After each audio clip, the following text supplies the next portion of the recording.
Hi, BC family. Welcome to your midweek devotion. So, a few Sundays back now, I think two, Heather Miller did a Devo, and she was talking about an encounter she had with a salesperson.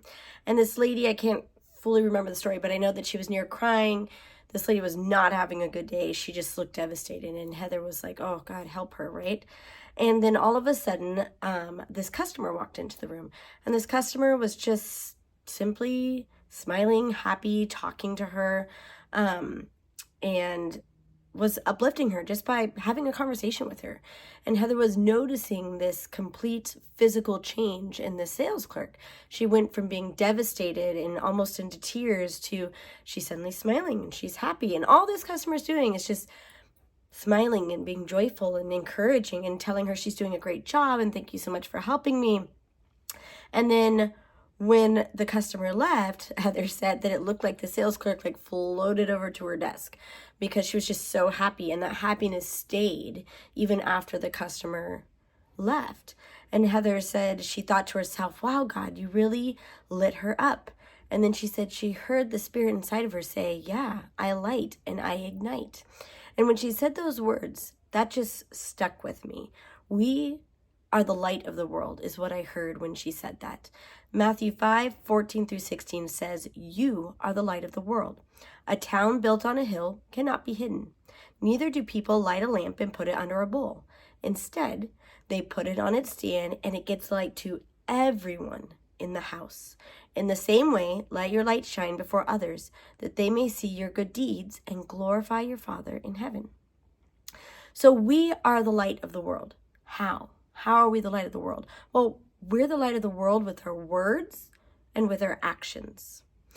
That customer could have come in grumpy, he could have come in irritated, and he could have added to her already dark reality. Whatever was going on in this lady's life wasn't so awesome, right? But he came in with encouraging, kind words and brought light to her darkness. And as they talked, that light began to spread, and she carried it with her long after he left. And now I'm sure her light was going to shine to others in the workplace, because instead of, crying and talking about her woes, she's now in a joyful mood and she's spreading the joy to others. It says, and it gives light to everyone in the house. That's what Matthew says. So when you light, then it ignites in others and it spreads.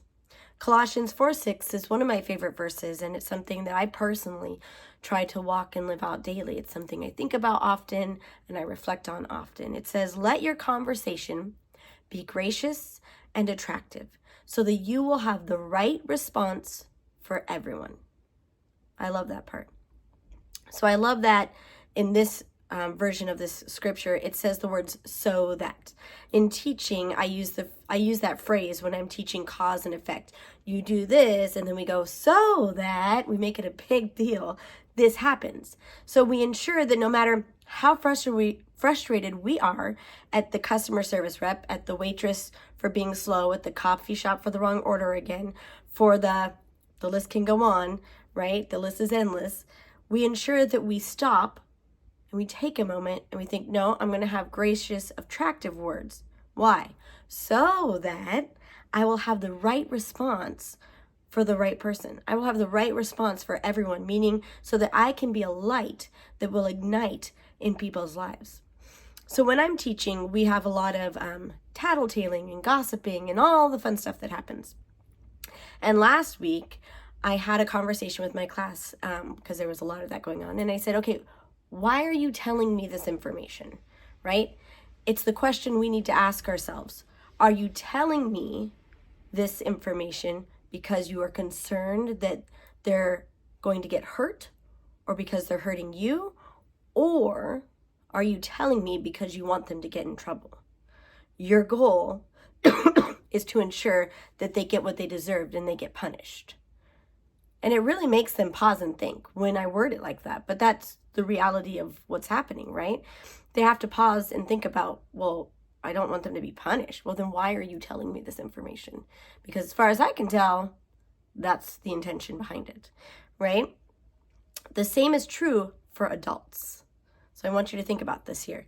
Why are you saying this about this person to this person? Is it because you're concerned for them or for yourself, or because you want others to know how bad they are and how much they screwed up and messed up? It makes you stop and think when you view the intentions behind your words. Why did you say that to them? Because you wanted to hurt them back? Because you wanted them to pay? Right? Why did you react to the customer service rep?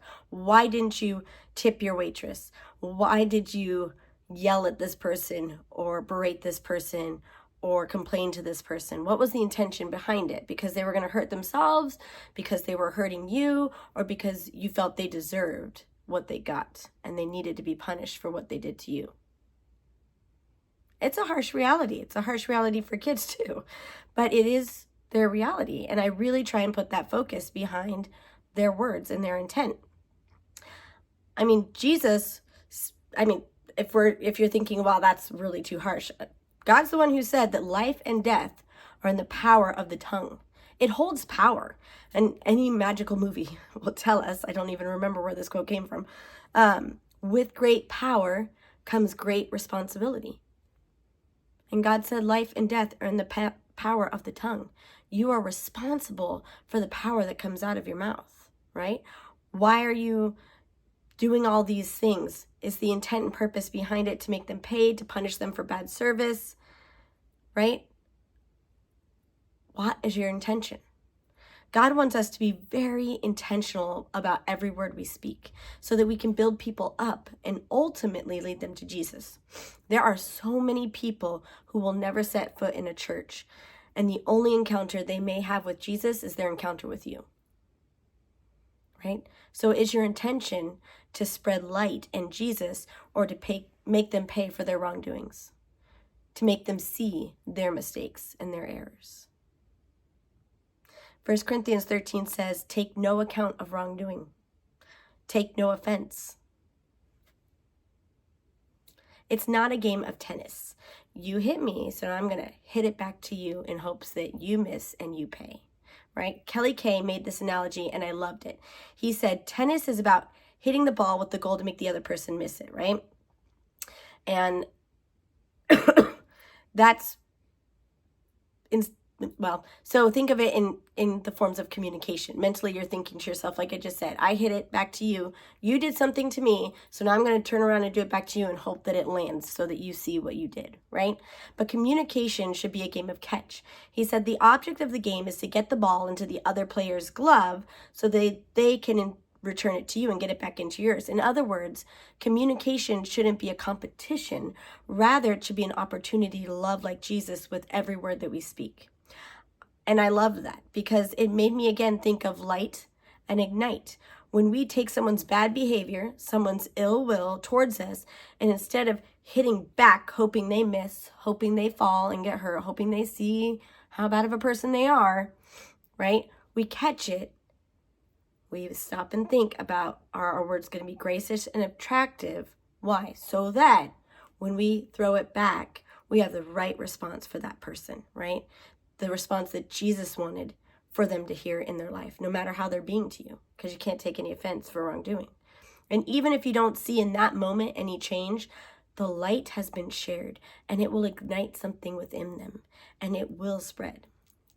This Sunday, totally going to segue here, Amy and Pastor Greg both talked at Team Devo, and I just thought, wow, it really hit to what I was saying today. She talked about, what will you be remembered for? What is your legacy? And she was talking about spreading the love of Jesus to others. What is your legacy? Is it to spread the love of Jesus to others, to be the light in others? You know, what are you remembered for? Are you going to be remembered for love? Or are you going to be the one that everyone says, oh yeah, they would never tip if the waitress was not good? What are you going to be remembered for? What's your legacy? And Pastor Greg followed up talking about a salesperson handing out samples. And like I said, we may be the only encounter someone has with Jesus, right? That's your encounter. God put them in our path so that they would encounter him because he wanted something to get to them specifically. What are we handing out as a sample? Is it going to be something that they take and that light ignites and then they come back for more? I think of Costco and you take a sample and then you want to go back and buy it, right? So jumping back, Kelly Kay also said, I find it ironic that a score of 0-0 in tennis is called love, because when people truly understand that the score for every conversation and encounter should always be 0-0, not you did this, so I'm going to do this back to you, right? Then we've entered into love. For me, I took that as when we don't ensure we are right, when we don't ensure that they pay or that the slow waitress gets what she deserves, then we have grown in our love walk and we are shining the light in their world of darkness, right? It's love. So this week, be intentional with your words. This isn't something we master, but it's something we grow in. Remember that your words carry power, and with that comes great responsibility. God created the world with his words, and you're creating your world. So let your words be full of grace, encouraging, building up. And you know what? This is for yourself included. What are you saying about yourself and to yourself? What are your intentions behind your words? Are they to hurt yourself? To punish yourself? To make yourself pay? Because I'm here to tell you, you're a daughter and son of the Most High God. He created you and he loves you. And you need to build yourself up and encourage yourself. Speak life into your life, not death. Use those I am statements. I am anointed. I am loved. I am healthy. I am statements are an amazing place to start, and I want to encourage you with that today. So again, this week, encourage, lift up, speak light and life, because you never know who God is putting in your path just so you can be the Jesus they need to see, just so you can bless them. And it's not always a happy thing on your end, but if you're constantly thinking, okay, I carry the light of Jesus inside of me and I let it out with every word I speak, am I gracious and attractive in what I say, then the right words will get to the right person and they will sample that part of Jesus that makes them want to come back to him. Have a great week. Bye.